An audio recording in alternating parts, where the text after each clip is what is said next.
Hello दोस्तों, अभी मैं आपके सामने में फिरोज शाह तुगलक के बारे में बताना चाहता हूँ। अक्सर इस टॉपिक पर क्वेश्चन पूछे गए हैं एमपीपीएससी में भी और यूपीपीएससी में भी, इसलिए मैंने फिरोज शाह तुगलक पर आज एक वीडियो बनाने का विचार किया है। मुझे उम्मीद है कि आपको अच्छा लगेगा। दोस्तों, फिरोज शाह ने अलाउद्दीन खिलजी और मोहम्मद तुगलक के पॉलिसी को, जहां तक रिलीजियस पॉलिसी का सवाल था, रिलीजियस पॉलिसी का, उसको टोटल पलट दिया। जैसा कि आपको पहले मैंने बताया था कि अलाउद्दीन खिलजी ने और मोहम्मद बिन तुगलक ने उलेमा, मौलाना, मौलवी, इनका दखल राजकाज में पूरी तरह से समाप्त कर दिया था, जिसका परिणाम यह हुआ कि इन दोनों सुल्तानों के बीच में, इन दोनों सुल्तानों के पीरियड में सल्तनत में भारी उहापोह की स्थिति रही। और चूंकि वह जब समय इस्लामिक कट्टरपंथियों का समय था, उनका दबदबा दिल्ली सल्तनत में बहुत ज्यादा था। उसको दबा करके या उसको हटा करके सल्तनत में शांति बहाल नहीं की जा सकती थी। अतः फिरोज शाह तुगलक ने जब अपने सल्तनत का राजकाज शुरू किया तो उसने सबसे पहले मोहम्मद बिन तुगलक के द्वारा अपनाए गए रिलीजियस पॉलिसी को पलट दिया और शरिया कानून को अपने सल्तनत में लागू कर दिया। इतना ही नहीं, जो अन्य मुस्लिम संप्रदाय, जिनको कि मुस्लिम थियोलॉजियंस के द्वारा, मुल्ला मौलवियों के द्वारा गैर इस्लामिक माना जाता था, उसके खिलाफ भी उन्होंने सख्त रुख अपनाया और उन्हें कठोर दंड दिया गया। हिंदुओं को धर्मांतरण या कन्वर्ट करने की कोशिश की गई। चौहान राजपूत के वंशजों को मुसलमान बनाया गया, इस बिना पर कि किसी हिंदू ने किसी मुस्लिम को कोई अच्छा उपदेश दिया है। यह भी फिरोज तुगलक को बर्दाश्त नहीं हुआ कि एक मुस्लिम हिंदू को से शिक्षा प्राप्त कैसे कर सकता है, और उसने हाथी से उस हिंदू को कुचलवा दिया। तो इस तरह से उसने जो उलेमाओं का वर्चस्व स्वीकार किया और इसी के तहत में उसने जजिया टैक्स लगा दिया हिंदुओं पर। जगन्नाथ टेम्पल को उसने डेसिक्रेट किया, अपवित्र कर दिया अपने कटक अभियान के दौरान। इस तरह से हिंदुओं को प्रताड़ित, परेशान करना उसके रिलीजियस पॉलिसी का एक हिस्सा बन गया था। तो दोस्तों, इस तरह से हम देखते हैं कि फिरोज शाह तुगलक के पीरियड में उलेमाओं का राजकाज पर पूरी तरह से नियंत्रण हो गया और ये लोग सल्तनत के ऊंचे ऊंचे ओहदे पर आसीन हो गए। लेकिन फिरोज तुगलक का एक सकारात्मक दृष्टिकोण भी था कि उसने हार्श पनिशमेंट, कठोर जो दंड देने का विधान सल्तनत पीरियड में लागू था, जिस तरह से नाक काट देना, कान काट लेना, हाथ काट देना, इस सब हार्श पनिशमेंट को उसने खत्म कर दिया। इसके अलावा जो फिरोज तुगलक के पीरियड का सबसे बड़ा महत्वपूर्ण जो योगदान है वो ये है कि उसके पीरियड में 1351 से लेकर के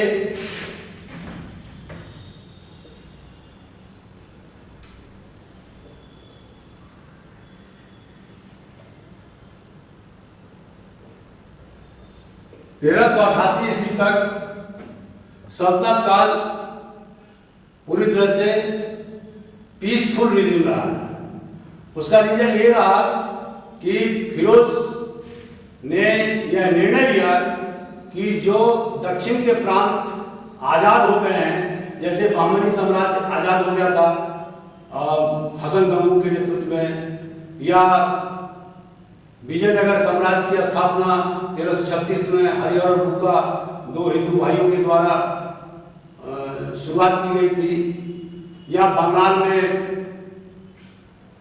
मोहम्मद बिन तुगलक के समय में विद्रोह हुआ था और वह सल्तनत से अलग हो गया था।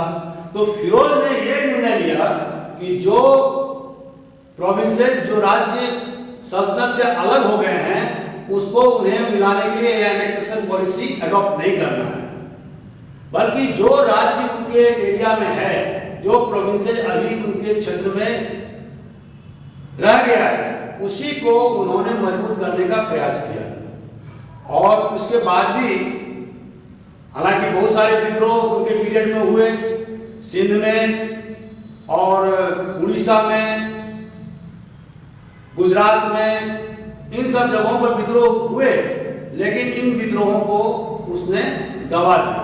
लेकिन जो राज्य जैसे बंगाल या दक्षिण का बहमनी राज्य या विजयनगर राज्य, ये राज्य जो पहले ही मोहम्मद बिन तुगलक के समय में आजाद हो गए थे, उनको उन्होंने छुआ नहीं, उसको अपने सल्तनत में मिलाने का कोई प्रयास नहीं किया, बल्कि जो सल्तनत के हिस्सा रह गए थे उस पर ही उसने कंसंट्रेट किया और उसी में उसने कुछ सुधारात्मक और सकारात्मक कार्य किए। जैसे उसने बहुत सारे नहर बनवाए जो पश्चिमी उत्तर प्रदेश और पंजाब में स्थित है, तालाब खुदवाए, कुएं खुदवाए, जिससे कि इरिगेशन की सुविधा अधिक से अधिक किसानों को मिले और कृषि की उत्पादकता बढ़े। क्योंकि आप जानते हैं कि मोहम्मद बिन तुगलक के समय में खजाना पूरी तरह से खाली हो गया था और इसकी भरपाई के लिए उन्होंने कृषि में ये सब कैनाल खोलने का या तालाब खोलने का या कुएं खुदवाने का, ये सारा प्रबंध उन्होंने किया। इसके अतिरिक्त जो फिरोज तुगलक के समय का जो सबसे ज्यादा महत्वपूर्ण सकारात्मक चीजें हैं वो है हॉस्पिटल, जिसको कि दारुल सफा बोलते हैं।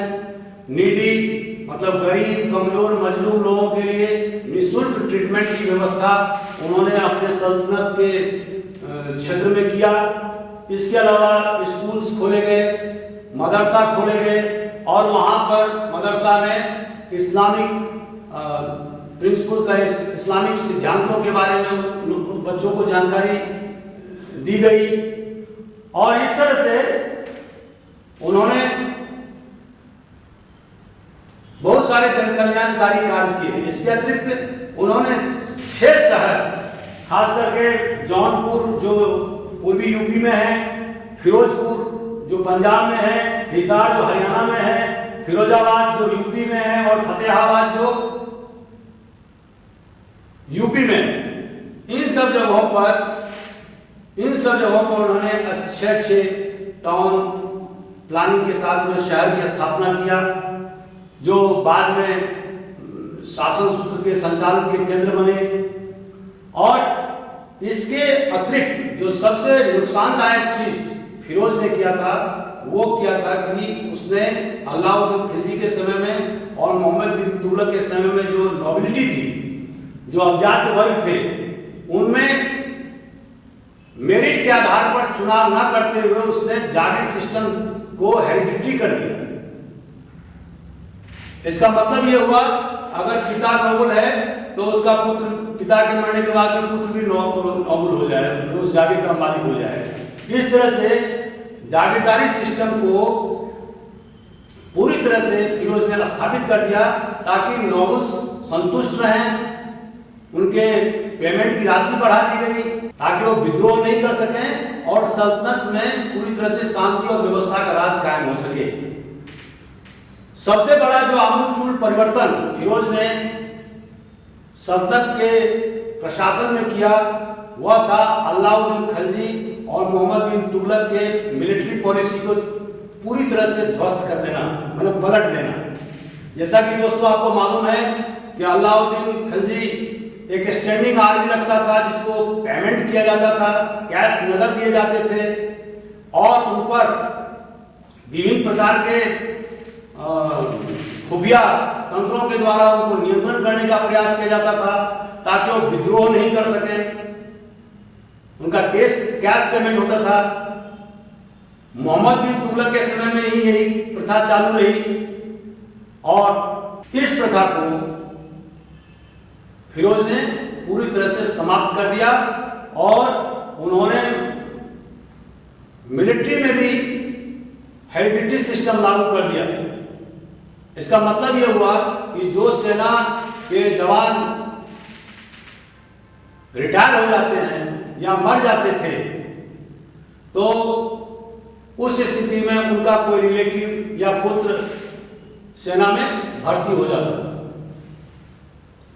तो इस तरह से मेरिट को प्रधानता न देते हुए उन्होंने वंशानुगत मिलिट्री ऑर्गेनाइजेशन स्थापित किया और इसका दूरगामी प्रभाव हुआ, क्योंकि धीरे धीरे सल्तनत खोखला होता गया, नोबिलिटी और मिलिट्री कमांडर्स मजबूत होते गए, जो सल्तनत की ताकत को कमजोर करते गए और इस तरह से तुगलक वंश का पतन धीरे धीरे होता गया और इस कड़ी में तुगलक वंश ज्यादा दिन तक सरवाइव नहीं कर पाया। 1398 में जब तैमूर का आक्रमण हुआ था और उसने करोड़ों की प्रॉपर्टी यहां से लूटा था, दिल्ली तबाह हो गया था, पूरा सल्तनत तबाह हो गया था और इसी के साथ में तुगलक वंश भी समाप्त हो गया। सैयद डायनेस्टी की स्थापना दिल्ली पर या सल्तनत में हुई थी। तो इस तरह से दोस्तों हम देखते हैं कि फिरोज तुगलक ने अपने शासन के दरमियान में, लंबे शासन के काल में कुछ अच्छे कार्य किए और कुछ बुरे कार्य भी किए। कल्याणकारी काम तो उन्होंने किया, लेकिन जो सल्तनत का जो मेन स्तंभ था, नोबिलिटी और मिलिट्री, दोनों स्तंभ को उसने कमजोर कर दिया, मेरिट को समाप्त कर दिया। इनके पीरियड में करप्शन का बहुत ज्यादा बोलबाला था और इसका दूरगामी प्रभाव यह हुआ कि सल्तनत धीरे धीरे खोखला होता गया। तो कुल मिलाकर के हम देखते हैं कि फिरोज ने तुगलक वंश के पतन में बहुत बड़ी भूमिका निभाई। मुझे उम्मीद है दोस्तों कि ये वीडियो आपको अच्छा लगा होगा, क्योंकि इस टॉपिक पर अक्सर टिप्पणी वगैरह पूछे जाते हैं, तो मैंने कोशिश किया कि इसको संक्षिप्त में ही आपको बताया जाए। और यदि आप इस वीडियो को लाइक करते हैं तो जरूर इसको लाइक करें, सब्सक्राइब करें, शेयर करें और अपने अमूल्य सुझाव से हमें अवगत करावें, ताकि आने वाले वीडियो में हम उन सुधारों को शामिल कर सकें। Thank you very much.